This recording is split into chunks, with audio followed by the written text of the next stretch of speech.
On our second trig ratios lesson, we are going to learn about finding angle measurements instead of sides. So to do that, we're going to use what's called an inverse trig ratio, and then we're also going to come up with this thing called a unit circle. We're going to build some angle measurements in it, and then the coordinates, xy coordinates around the outside of it. That's going to give us a way to find the exact values of different angle measurements, the sines, the cosines, and the tangents.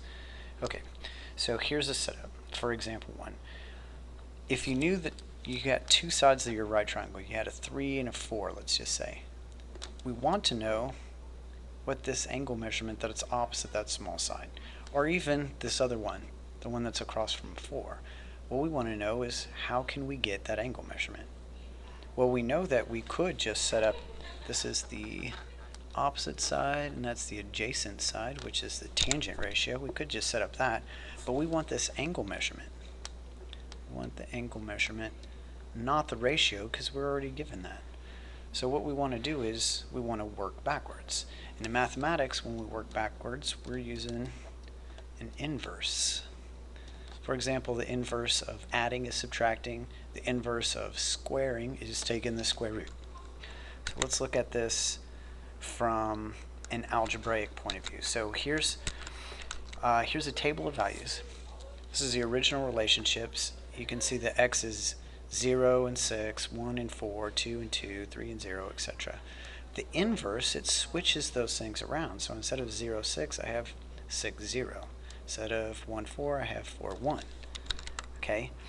If I look at the graph of this thing, here's the original function, the one that's bold in black. An inverse reflects it across the line y equals x.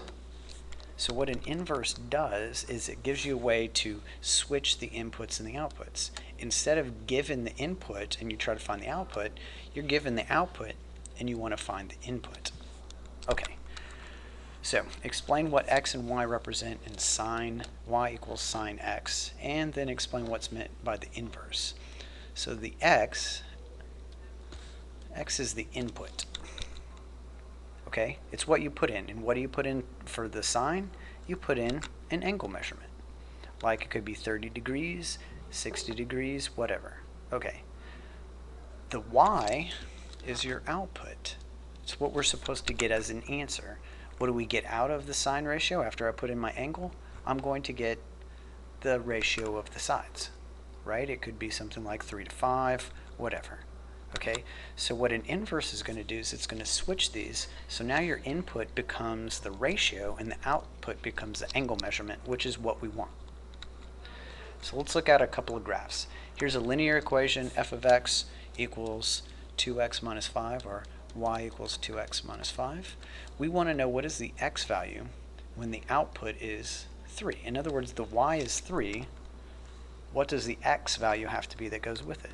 So we can just look at the graph, follow it straight across, then go down, and obviously that is the number 4. It's 4, and that's the only value that's possible. Okay, if I stick in the number 4, I'm only going to get 3 coming out. Or if I work backwards, my output is 3, the only possible number that's going to come out of it, that's must have gone in, was a 4. So let's look at the parabola though. In this parabola, we have g of x equals x squared minus 5, or if you would rather have that as a y, whatever. Let's do the same thing. We're going to work backwards.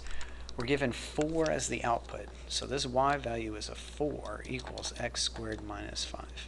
If I look at the graph, follow it straight across like I did before, and I get the number 3.